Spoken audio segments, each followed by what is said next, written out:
The Prophet had no real sister, but when he went to Lady Shayma, there is also mention of a foster sister who used to sing lullabies to him.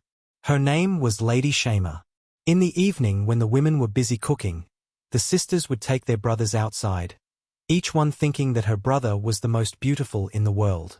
In the neighborhood of Bonu Saad, the little girls would carry their brothers, one saying there is no one like my brother, and another saying there is no one like my brother.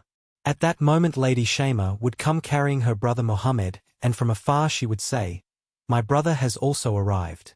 Then everyone would lower their heads and say, "No, no, no one can compare with your brother. We were only talking among ourselves." Lady Shayma would hold the Prophet in her lap, rock him gently, and then sing him a lullaby.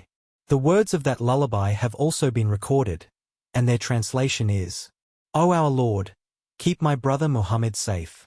Today he is the leader of the children in the cradle. Tomorrow he will also be the leader of the youth."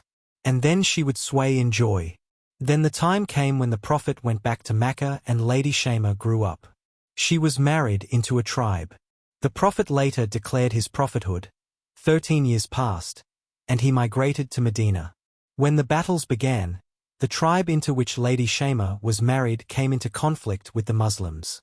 God granted victory to the Muslims, and some people of that tribe were taken captive by the companions. The tribe began to collect ransom to free their captives, and even the chiefs went door to door gathering money. Eventually they reached the house of Lady Shayma, who had already spent a large part of her life. They said, "This share is also yours." Lady Shayma asked, "Share for what?" They replied, "The battle took place, and our men were captured." While speaking, someone mentioned the name Muhammad. Upon hearing it, Lady Shayma said, "Oh, was it he who captured your men?" They said yes. Lady Shayma said, "Stop collecting money and take me with you." The chief said, "Should we take you along?" Lady Shayma replied, "Yes, you do not know, he is my brother." When Lady Shayma was being taken by the chiefs of her tribe toward the luminous tents of the Prophet, the companions were standing guard with unsheathed swords. It was the Madinah period.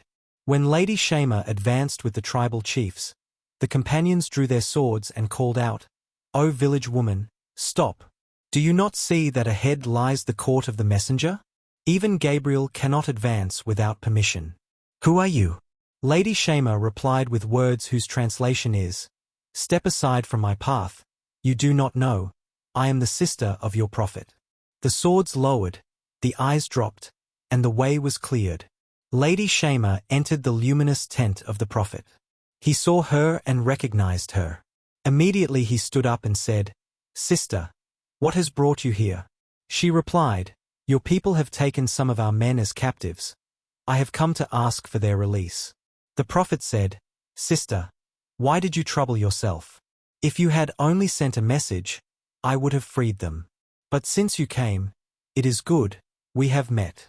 Then the Prophet announced the release of the captives and also gifted some horses and clothes to Lady Shayma, because when sisters come to the doors of their brothers, brothers do not send them back empty-handed. The Prophet gave her much and came out of the tent to see her off. The companions were waiting. The Prophet said, "O companions, you know that whenever I release captives, I first consult you, but today it so happened that I did not consult you and released the captives."